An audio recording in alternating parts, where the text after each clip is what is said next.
It depends on which heart rate zones you engage in sex. Healthy diet, among other things, should also be psychologically unrestricted. If I feel like eating chocolate, I'll have a piece. If I feel like eating piece of cake, it's okay, I'll eat it. And in order for this to happen, we need to watch our diet and exercise. It hurts me when my loved one constantly hints that I need to lose weight. Hello everyone. My name is Oly Markes, and I am a founder of Secta School. Today I am answering questions from users of Yandex.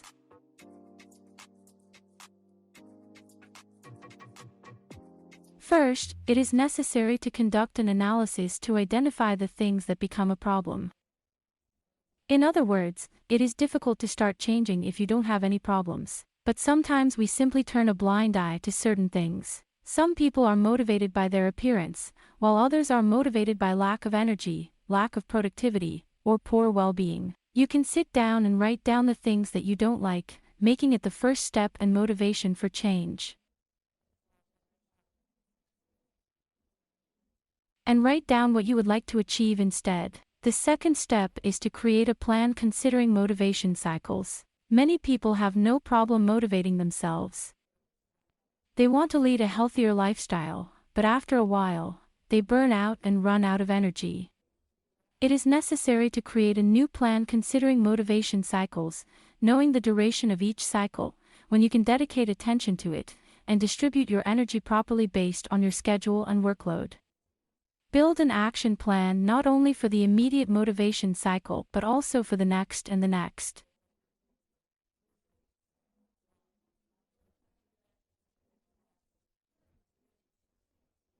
Plan your year in such a way that gradually, not all at once like many are accustomed to, you build a healthier lifestyle with small steps. There is something you are passionate about, something you want to start, and if everything works out, you enter the flow. There is a book called Flow, The Psychology of Optimal Experience by Mihaly Csikszentmihalyi. Flow is when you engage in increasingly challenging tasks and succeed. Your skill level grows in accordance with the increasing difficulty of tasks. And when you exert effort and see results, you enter this motivational flow and can continue.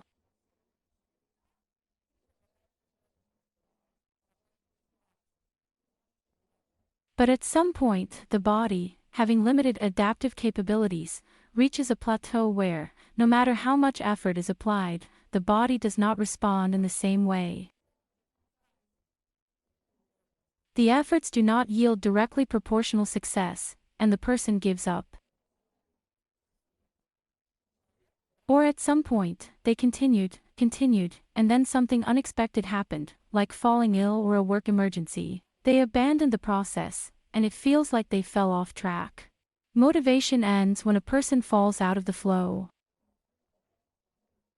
But if you analyze your past motivation cycles, you can find certain patterns specific to your character and all your motivation cycles that throw you off the process.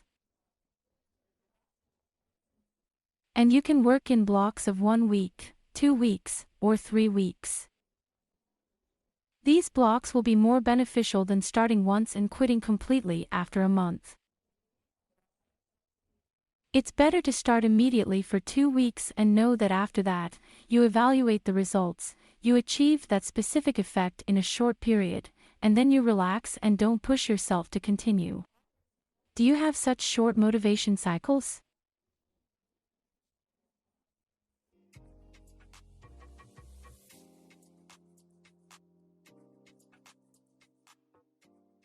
The first habit that I would recommend everyone to adopt is having a satisfying, non-sugary breakfast. This is especially helpful for those who work a lot. There is a principle of nutrition called the inverse pyramid. Breakfast is the foundation of this pyramid. We can incorporate most of the nutrients we need, including slow carbohydrates, such as buckwheat or even whole grain bread, and eggs. We will talk about this a little later, about the best breakfast options. But having a satisfying and dense breakfast that constitutes a significant portion of calories is truly an excellent habit. And then there is a higher chance that you won't overeat in the evening. If you learn to eat properly, aligning the necessary calorie intake following the pyramid example, the evening will be light, digestion will rest, and it will be beneficial for the body.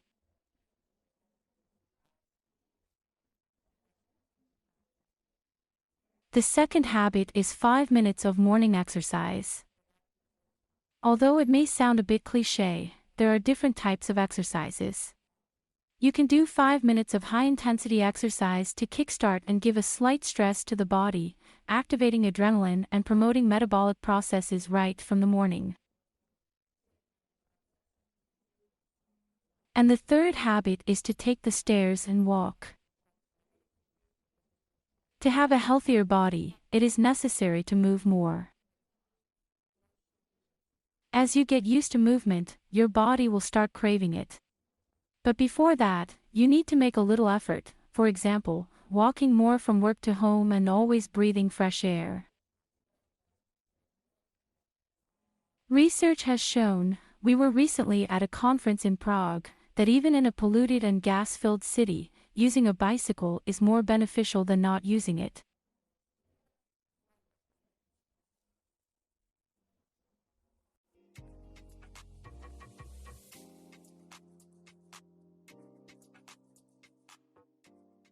It is scientifically proven that it is impossible to lose weight with just workouts. Workouts change the quality of the body and what we call health. In other words, how strong our body is and its individual parts as well as overall. So a person who says, "I want to lose weight," is essentially investing not just in weight loss, because weight loss can also be something extremely unhealthy, such as organ sagging, for example. We cannot simply say, "I want to lose weight, and I will do it through diet." No, when we say, "I want to change for the better," we mean that we want to become more athletic, look better, and accordingly, feel better. And in order for that to happen, we need to watch our diet and we need to exercise.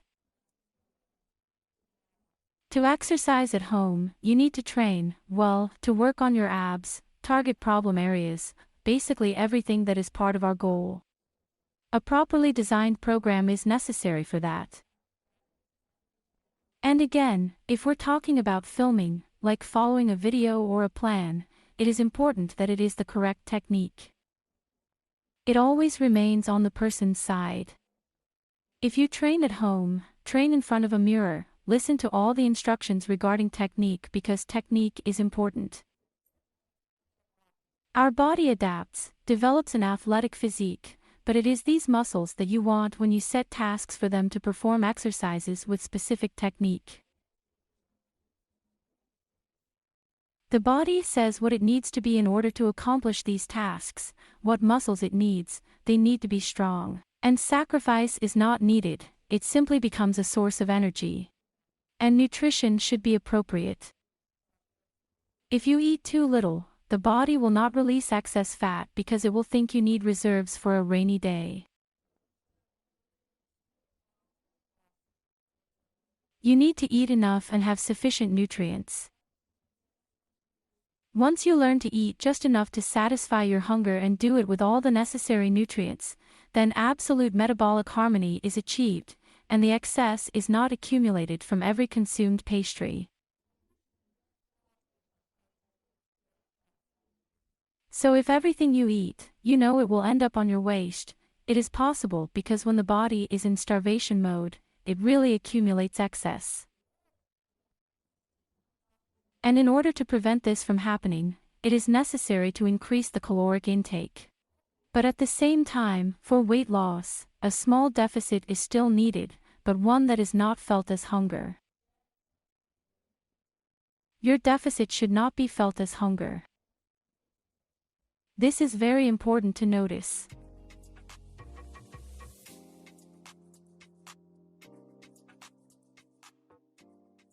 The issue of close people and their excess weight often arises from a different perspective when people come to us and say how much pain their loved one causes them, constantly hinting that they need to lose weight. This pain and the fact that someone else needs it more than me is, of course, very dangerous. Sometimes, we have to accept that the best thing we can do is step back and create an environment. It means you sometimes have to change your lifestyle so that your loved ones can change it with you. This includes the diet of the whole family, and engaging in physical activities together with the person you love.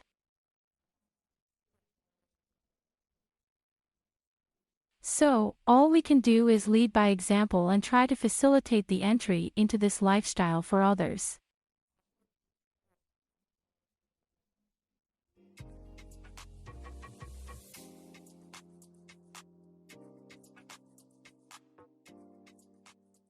I am a proponent of simple eating.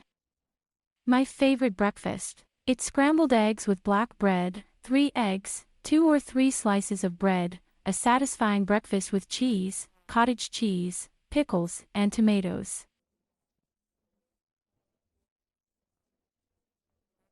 This really provides energy and strength, and many people stigmatize bread. There's no need to do that, it's an excellent source of energy. Secondly, it's buckwheat with cheese. Fantastic, very tasty. Also, if there's soft goat cheese. Again, we add greens and always include vegetables, making the breakfast truly satisfying. And, of course, classic oatmeal. Just pour hot water over it and add something not sweet. It could be sesame seeds, it could be nuts, it could be cheese again, and it all turns out to be very delicious, quick, and satisfying. I don't start my day without coffee. If you enjoy coffee or tea, do it without sugar. Reduce the amount of milk because milk contains lactose anyway.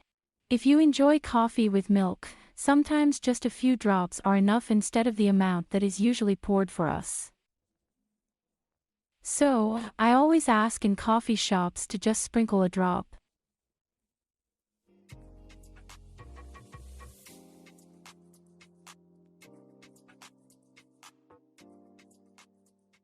Because there is a wide range within this concept, there are 2 extremes. The first is orthorexia, when a person tries to clean up their diet to the extent that nothing enters it at all. So, it can be. You can go into clean eating and raw food, mono-raw food, mono-eco, where you eat 1 farm tomato once an hour without mixing it with anything else. So, in their pursuit of cleansing their diet, people can reach very extreme levels.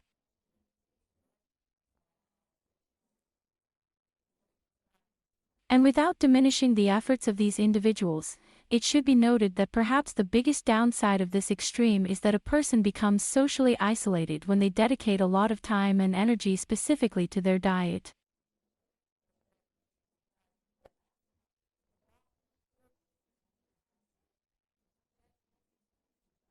Diet should be convenient for the person. For some people, it is convenient to eat this way, but still, it is difficult. And the other extreme, yes, if orthorexia and super clean eating are on one side, then on the other side, for example, when a person is vegan or vegetarian and does not eat meat but consumes highly processed food, such as vegan sweets, dried fruits.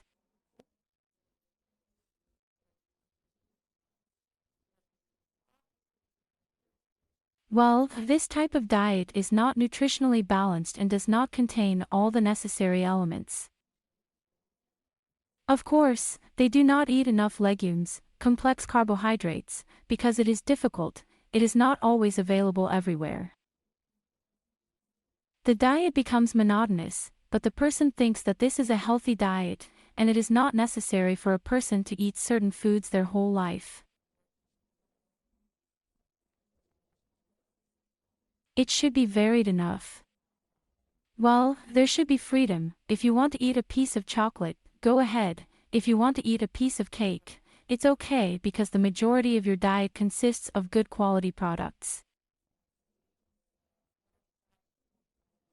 And then all these desserts are not significant in the overall statistics, they are negligible. And people often perceive healthy eating as excluding certain foods. Healthy eating should also be psychologically liberating.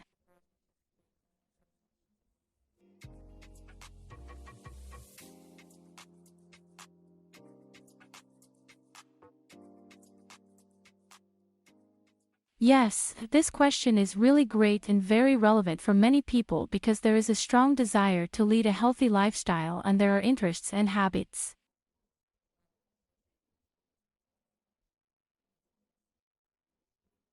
And it seems that by giving up bars, parties, alcohol, you are eliminating a significant portion of your life that actually brings you joy and relaxation.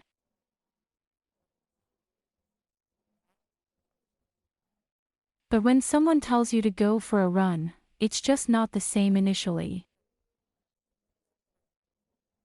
That's why I always suggest analyzing what alcohol specifically brings you at that party.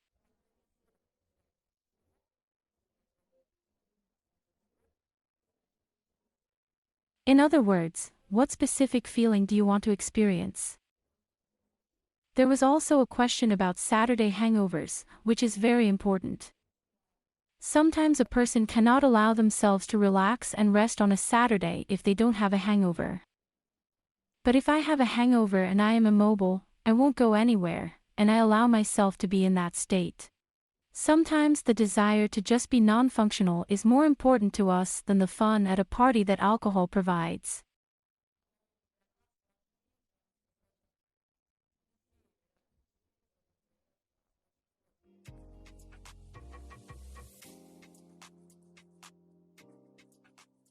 Depending on the heart rate zones you engage in during sex, and if it is important to you, then you need to train in the corresponding heart rate zones.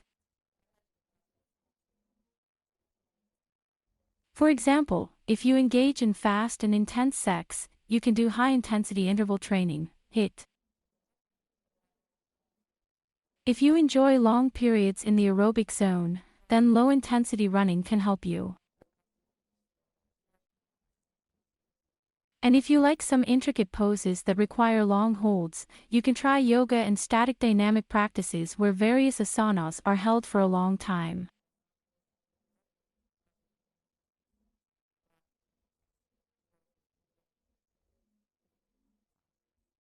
If you need to relax and experience pleasure, yin yoga with long-held relaxation asanas can be very helpful because sports practices can deeply train us.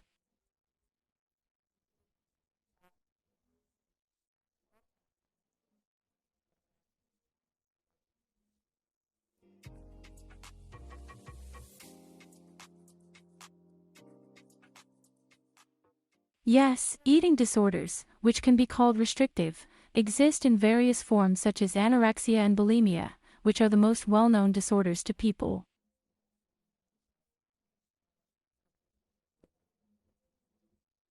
But at the core of all of them is still dependent behavior, the inability to cope with emotions, and high sensitivity when everything throws us off balance, yet at the same time, we strongly desire to fill the emptiness inside.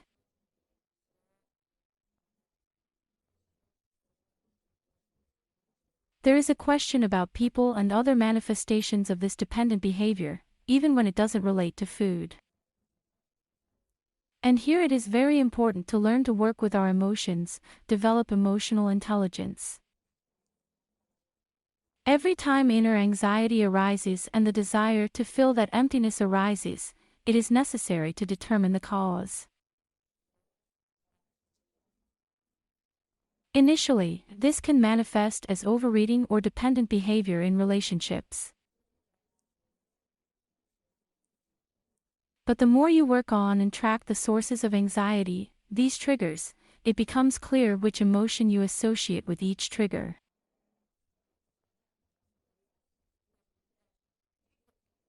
Resentment, for example, anger, anxiety, fear. And when you organize these feelings, you observe the emotional reaction of the body because it is natural for our body to react with resentment in the chest or tension in the back when feeling fear.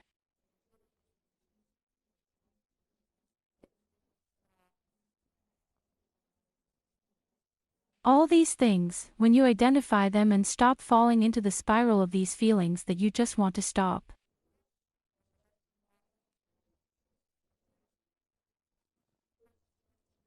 I feel all of this, and I don't just want to stop, escape, do something, talk to that person, eat that pastry in the hope that it will make me feel better. But this will help us feel more comfortable. And these feelings need to be learned to be lived, to be identified, lived through, and ultimately transcended without relying on external factors, people, and so on. And this is a significant journey. Some may go through it with a psychologist. There are anonymous groups for overeaters, dependents, and I really like the 12-step program where one dependent helps another dependent. Everyone in these communities understands the emotions people experience. So, if you're struggling, try seeking help. And this help should be regular, discussing everything important that happened, what events occurred. Sometimes an outside perspective helps to see causal relationships. Well, there is no way to just forget about your addiction forever. You have to learn to live with it, understand that you are a sensitive person, and with this new knowledge, you no longer want to be like those invulnerable, strong individuals who need nothing.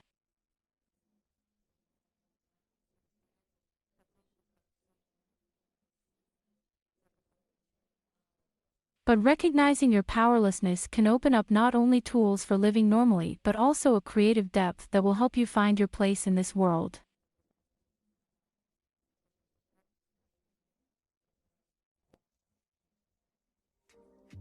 Today, I answered users' questions on Yandex on these topics.